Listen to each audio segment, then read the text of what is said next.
This is just a side note of curiosity. Looking at agreeableness, is that in? Do you know if that's in relation to like being high in trait empathy or anything like that? It Because is. I, It's if very high in trait yeah, empathy, okay.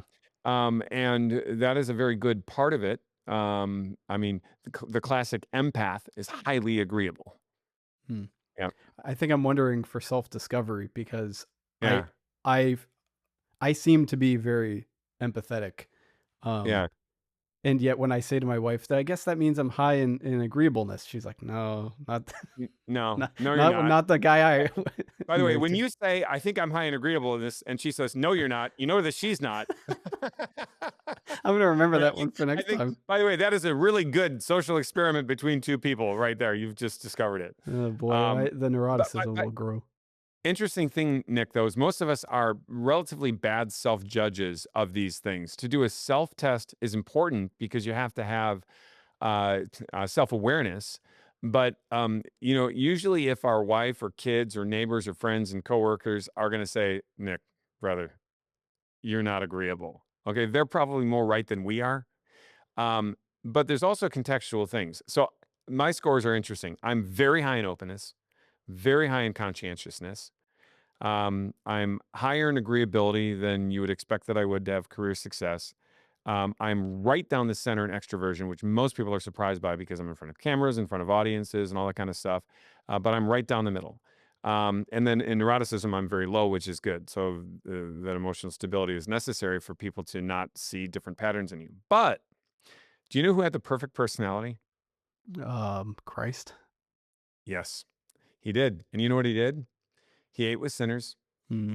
He turned over the tables. Hmm. He is the word in the Bible, which said there is a time to kill and there's a time to sow, there's a time to reap. All the things there's a time for. Okay. He cried for Lazarus. He, enjoyed the wedding feast at Cana. He had every different thing you see. So if you were around Jesus just when you turned over the tables and called people a brood of vipers, you'd be like, angry man. No, that's where you saw him. Why? Because that was appropriate to the circumstance. It needed to be done there. Okay. So that looks like not agreeable, but it had to be done at that moment. And that's virtue. And I actually have never even thought about whether or not Jesus had virtue. I think he must have had virtue. Um, he's God. So I'm just like thinking to myself, does virtue apply to God? I think does. To his humanity would have had to have applied. That's an interesting thing. We got to get the theologians on the show. I've never even had the thought until now. Is water wet? But It seems similar. yeah, right. Water went. But I think he must have had to have had virtue to function as he did function. But he was perfect in the way he applied all of his virtues. He was perfectly virtuous. I bet would be the way to word it. Because he's perfectly virtuous. That's why I wonder, like, how much of that was virtue, But he had the Mm. temptation. He had the temptation in the desert, which means that he needed virtue to overcome the temptation. I just was working that out with you, Nick, if you don't mind here. Yeah. No, that's it. That's yeah. But on personality, though, he displayed all these things. If you'd have seen him crying for Lazarus, you might be like, gosh, get a hold of yourself. No, why? It was appropriate to the moment, to the circumstance. So every single one of these things that he did perfectly. So you might have people in your life that are like, Nick is not agreeable, even though you're actually very agreeable. But it was the situation. Why? Because your virtue said, this is a time not to agree. There is something not right. There's no justice in this. I will fight this fight. I don't care what I have to do here.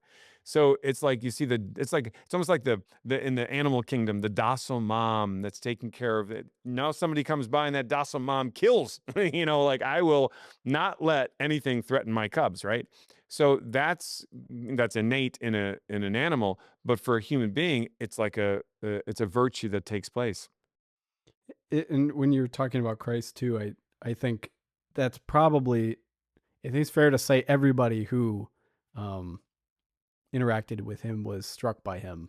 Yes. And it is probably, I mean, he lived, it is that perfection of, yeah, in every situation he was acting perfectly. Yeah. This is an immeasurably obvious statement, but I'm just imagining it as you're saying it. Um, yeah, well, what would Jesus do is a popular phrase for a reason. It is. Well, you know what's cool about that? So we work with what our program really is. is personality optimization. Okay, so Nick, if you think about pretty much anybody in your life, you keep them nameless, but you would probably say, and there may be some people in your life you're like, I would not want them to change a thing. My wife is that way, and the reason for it, by the way, is because she knows her flaws, and because she's aware of her flaws. I never ever feel the need to be like, hey, you've got a flaw, you need to work on it. And frankly speaking, she has very few at all. I couldn't even name one, but I know she knows what they are, and she always works toward those things. So I just sit here in peace all the time, knowing that I've got this virtuous wife. And that's the most important thing, is to marry a virtuous woman. Well, um, when it comes to, these sorts of things, though, if you look at pretty much everybody in life, you'd say, they're great, but I just wish they were a little bit more. Okay. Or they're great, but I just wish they were a little bit less.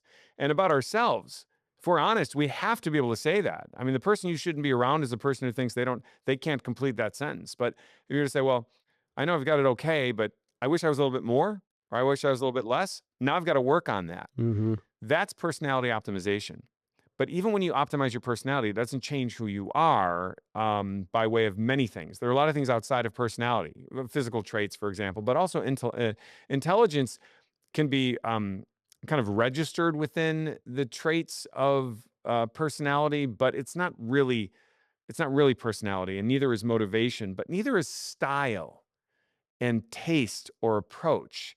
So if you were to take Chris Stapleton and Beyonce and optimize both of their personalities, not certain how possible that is, but let's say, although Chris I like, I don't know, whatever.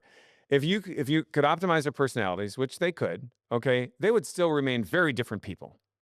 Okay, so like humor is going to be a little bit different, all those different types of things. So we don't like lose our personhood when we optimize our personality.